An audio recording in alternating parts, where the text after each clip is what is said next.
En Amérique latine, dans certaines régions, on consomme depuis très longtemps des insectes. Donc le projet Climansect, financé par la fondation Engie, est de comprendre quel peut être l'impact du changement climatique sur des insectes comestibles. Et nous avons choisi de travailler dans les Andes. Nous sommes intéressés à 2 groupes d'espèces. Parmi ces insectes, il y a une espèce qui fait le lien entre l'alimentation et le climat. Ce sont les fourmis Atta, dont l'essaimage a lieu 1 fois par an au tout début de la saison des pluies. Donc ils sont un indicateur de la saison des pluies et qui symboliquement représentent un intermédiaire entre le monde souterrain, puisqu'elles ont des nids souterrains, et le ciel, puisqu'au moment de la saison des pluies, elles sortent de leur nid et elles s'accouplent en vol. Comme ethnologue et comme ethnobiologiste, on se déplace dans les villages où se trouvent les collecteurs et on les suit dans leurs activités de collecte.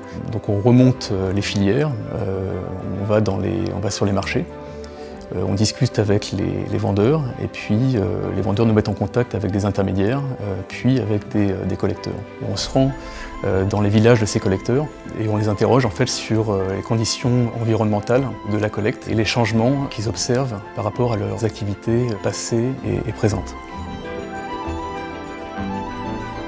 Les climatologues ont une vision plus globale au niveau d'une région beaucoup plus grande, avec des observations qui proviennent de satellites, tandis que les populations locales ont une connaissance très fine de leur milieu et une observation fine des changements environnementaux.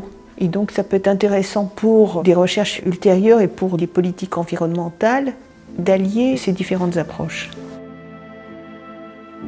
Le prix de la Fondation Engie nous a permis de mieux connaître des insectes sur lesquels on avait assez peu d'informations.